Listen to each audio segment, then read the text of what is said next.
গরম গরমকালে এসির বাতাস ভালো লাগে, শীতকালে হিটার ভালো লাগে। তো মানে কি বলে, কষ্টের সময়ে সুখের নিউজ ভালো লাগে।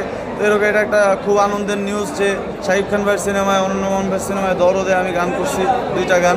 এটা বিশেষভাবে অবশ্যই আনন্দ দিচ্ছে, লাইক এসির বাতাসের মতো। আর হচ্ছে যে কিভাবে ধরে রাখবো, ইনশাল্লাহ এরপর থেকে আমি কন্টিনিউ চেষ্টা করব যে সময়ানুবর্তিতা এবং নিয়মানুবর্তিতার মধ্যে দিয়ে কাজ করে আমার প্রডিউসার তথা দর্শক শ্রোতা, ইনফ্যাক্ট আপনারা সাংবাদিক ভাই বোন যারা আছেন সবাইকে খুশি রাখার চেষ্টা করব। অনেক ভালো লাগা কাজ করবে। আমি শাকিব খান ভাইয়ের সিনেমায় গান গাওয়ার সুযোগ পাইছি প্রথমে, তাতেই অনেক ভালো লাগা কাজ করতেছে। এখন সেই গান যদি মানুষের ভালো লেগে যায়, মানুষের প্রশংসা পায়, তাহলে অবশ্যই সেটা আরও বড় পাওয়া হবে। আপনি যখন গানটি গাচ্ছিলেন মনে হচ্ছে যে এই গানটি নোবেল ভাইয়ের জন্যই লেখা হয়েছে, আপনার কি মনে হয়?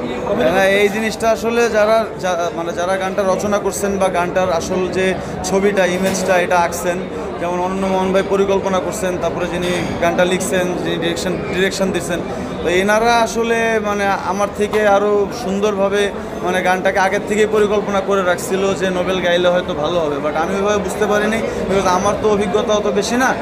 আমি জাস্ট গেয়ে গেছি আমার মতো করে, গাওয়ার পরে দেখি যখন ফাইনাল মিক্স মাস্টারটা আসছে আমার কাছে ভালো লাগছে শুনতে। আসলে আমরা তো প্রতিনিয়তই লাইফের কাছ থেকে ডিসঅ্যাপয়েন্টেড হই। তো হয়তো এরকম একটা ডিসঅ্যাপয়েন্টমেন্টের অংশই আমার ফ্যানরা আমার কাছ থেকে মাঝে মধ্যে হয়ে থাকেন, কারণ লাইফ আমাদের ডিসঅ্যাপয়েন্টমেন্টস দিয়েই থাকে। তো তবে আমি চেষ্টা করব যে আমি একজন আমার ভক্ত শ্রোতাদের জন্য একজন ভালো আইডল হওয়ার, যাতে করে তাদেরকে আমি ডিসঅ্যাপয়েন্টমেন্টটা একটু কম দিই এবং নিরাশ কম করি এবং আশার বাণী এবং তাদের আশা পূরণটা বেশি করে করতে পারি।